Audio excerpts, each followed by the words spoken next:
I am thankful for all of you coming out to see comedy tonight. This is the family that I want to be celebrating with. Thank you very much for being here. The other family we don't talk about so much. I'm so happy to be spending my Thanksgiving with them. Seriously, they're not here, it's fine. I can say that.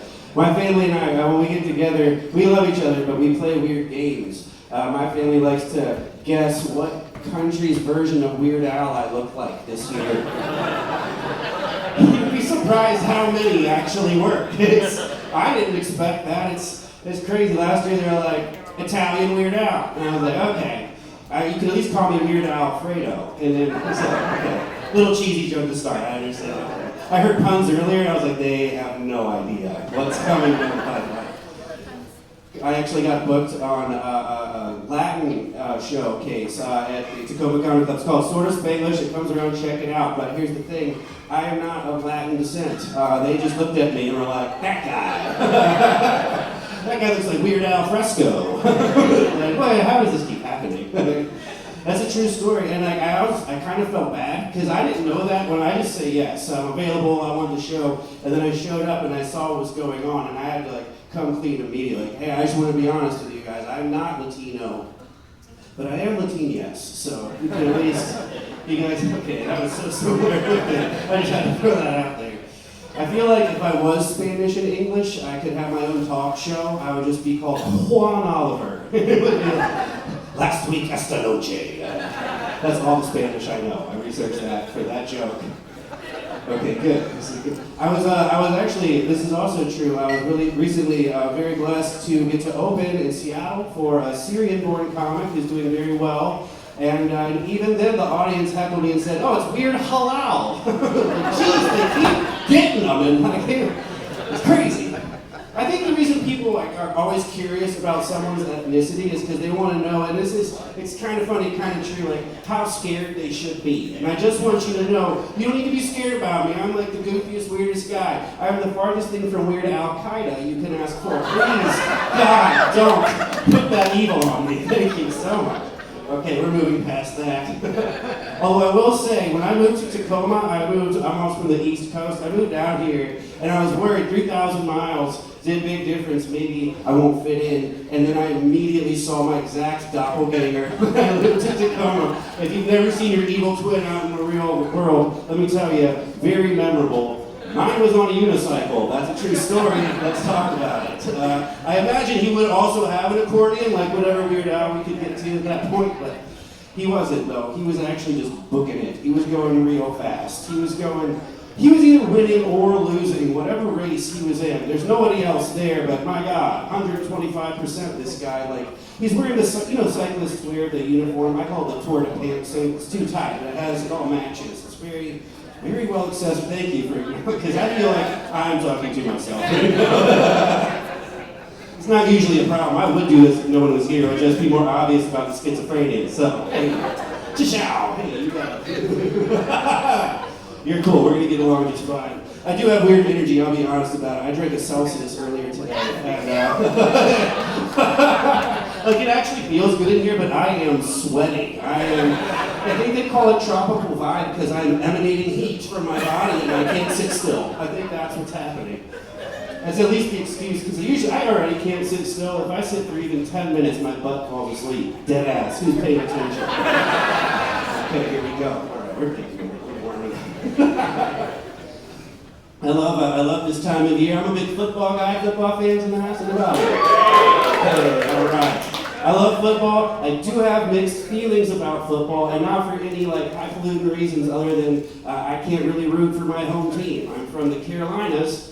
Their team is the worst. In all the ways. Let me just check them off. Athletically, statistically, historically, even the marketability. And I don't know if you even know this, but sports teams have slogans. The Panthers' official team slogan is, "Keep pounding."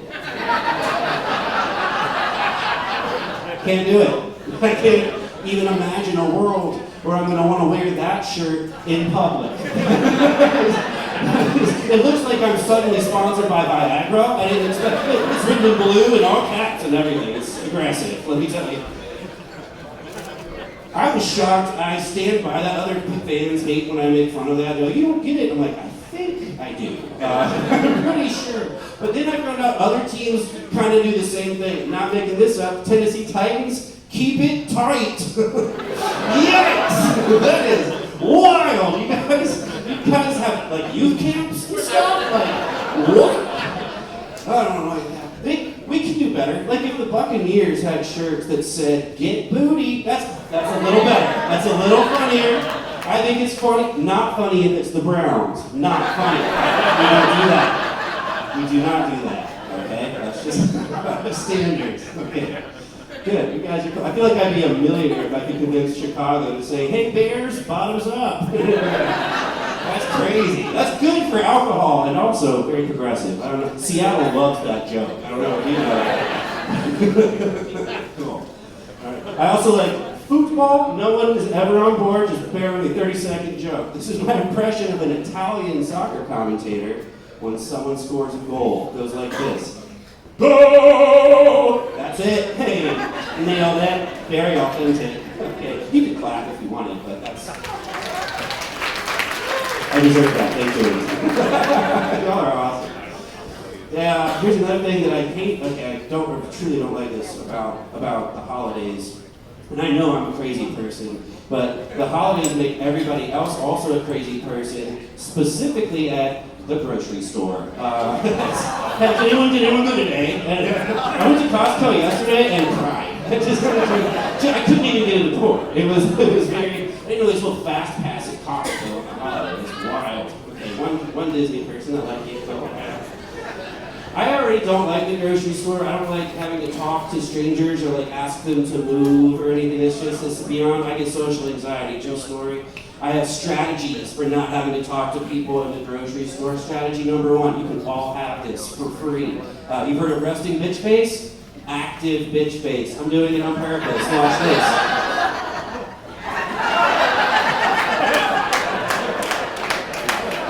Get out of my way. Follow up, why is there a family reunion on the bread aisle? That doesn't, did you have your own bus? I don't understand. Just moving on. Strategy number 2, not having to talk to people in the grocery store. I like to pick the loudest shopping cart available. It is so easy to find. It's been abandoned in the parking lot for a couple of years, probably. There's moss and chains and rust. What adds up to 3 wheels, but it will move if you push it. I like it because it's so loud, it is so obnoxious that you hear me 3 aisles over. If you're still standing there, that's on you, okay? I'm coming down like Mad Max. It looks crazy. It looks like I'm pushing a lawnmower down a cobblestone road, just like. If you're standing still and not acknowledging the madness, I'm going to push you out of the way. I'm going to run you over. I also do this little thing in the grocery store where it's like a little act of like vengeance to the universe, where if there's something that truly bothers me that doesn't make sense, I take it upon myself. So when I get my shopping cart, I load it up with cases of caffeine-free Diet Coke. And then I do about 4 extra laps, and when I'm going to check out, I put them all back. Doesn't make sense. Why would you even have that? It's only good for cleaning toilets. Nobody's on board for this joke. Okay. Flushed. Okay, we're gonna skip right past that. It's fine. If some of these puns don't land, I will revert back. I'll give up on comedy. My other passion is hand carving collectibles. I make like 6 figures a year. It's awesome. Okay. Some of you thought that was not a joke. Okay, good. I don't have any real skills. I work in restaurants. Here's another weird story, kind of on the same theme. The last few restaurants I've worked at, I think are also because of what I look like. Currently today, I work at a Spanish tapas restaurant. Not kidding, I don't know any Spanish, as we just already figured out. Before that, I worked at an Argentinian steakhouse. True story. I think you're all starting to pick up what I'm putting down. Before that, this is all true. I worked at an Iranian-owned bakery. This is where the jokes came from originally, if I'm being totally honest with you. That's when I like, what is the difference between being profiled and being typecast? And I think it's just how much money you end up getting. Whether it's a paycheck or a lawsuit, that's the hope at that point. That was a side joke. Never mind. I take it all back. I'm sorry. Okay. That did feel like Thanksgiving though, didn't it? Everyone was on board and disappointed. Oh no, that's a shame. All right, I'm gonna land this plane. We're gonna do this. I'm gonna do this impression. This is another thing I do for my family. I'm gonna try to do an impression and a pun just to really let them know I'm disappointed in them. This is my impression of disappointed Ray Romano. It goes like this. Oh. Pretty good. Thank you. I can't help but notice some people didn't love it. That's okay. I'm never a fan. I know it's stupid. I know that, but you should know. I have done that in front of Ray Romano. He hated it. You should know that. It's the whole story. Here's the crazy thing. How would I even know that he didn't like it? Thank you for asking. He made that exact sound right after I did the joke, which is crazy because now I don't know what to do. Everyone knows that I'm not doing good, but I just want to be like, but did you hear it though? It sounded like a Pac-Man machine is slowly dying. Somewhere in the room. It's crazy. Here's the good news. He changed his mind. He decided he did like the impression. And I only know that because what broke through the longest 10 seconds of silence I've ever witnessed was a half-muffled so, everybody loves my Raymond. I'm so sorry. I actually have never met Ray Romano, but I like to call that joke Romano cheese, just so you know. If you still don't like it, I'll shred it. Hey, my name's Heath. Y'all are great. Give it up for Nancy G. And happy Thanksgiving. Thank you for coming out.